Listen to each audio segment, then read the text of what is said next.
ጥያቄ 1 ጾም በእስልምና ውስጥ ያለው ደረጃ ምንድን ነው? ሀ ሱና ነው። ለ ግዴታ ወይም ፈርድ ነው። ሐመሩሃ የተወደደ ወይም ሙስተሃብ ነው።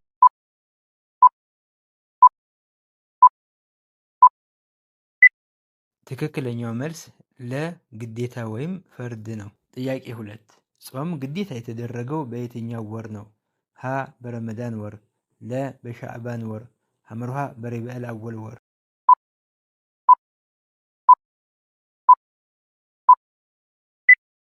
ትክክለኛው መልስ ሀ በረመዳን ወር። ጥያቄ 3 በረመዳን ወር መጾም የማይገደደው በማን ላይ ነው? ሀ በሀብታሞች ላይ፣ ለ በወጣቶች ላይ፣ ሐመሩሃ በታመመ ሰውና በሰፈረኛ ላይ።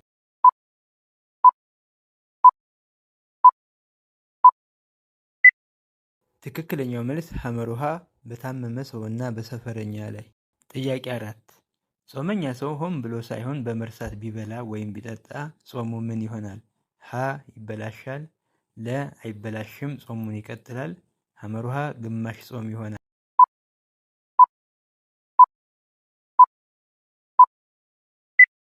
ትክክለኛው መልስ ለ አይበላሽም ጾሙን ይቀጥላል።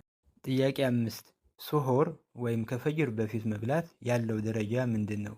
ሀ ምንም ጥቅም የለውም፣ ለ ግዴታ ነው፣ ሐመሩሃ በረካ ያለበት ሱና ነው።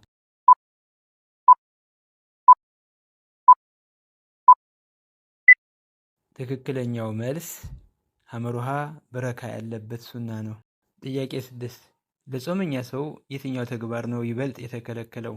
ሀ ሐሜትና ውሸት፣ ለ ገላን መታጠብ፣ ሐመሩሃ መተኛት።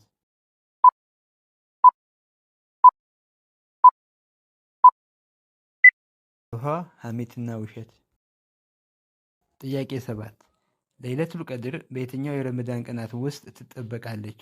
ሀ በመጀመሪያዎቹ 10 ቀናት፣ ለ በመጨረሻዎቹ 10 ቀናት፣ ሐመሩሃ በ15ኛው ቀን ብቻ።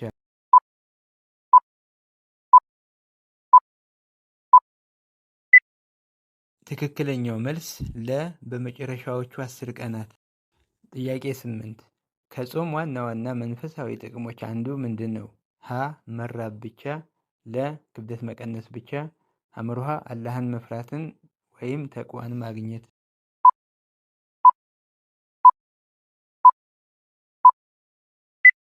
ትክክለኛው መልስ ሐመሩሃ አላህን መፍራትን ወይም ተቅዋ ማግኘትን።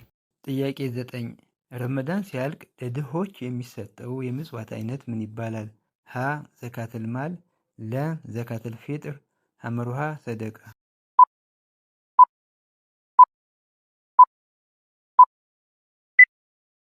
ትክክለኛው መልስ ለ ዘካተል ፊጥር።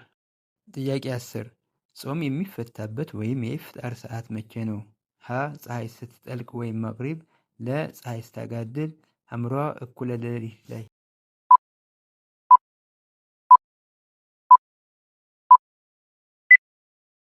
ትክክለኛው መልስ ሀ ፀሐይ ስትጠልቅ ወይም መግሪብ።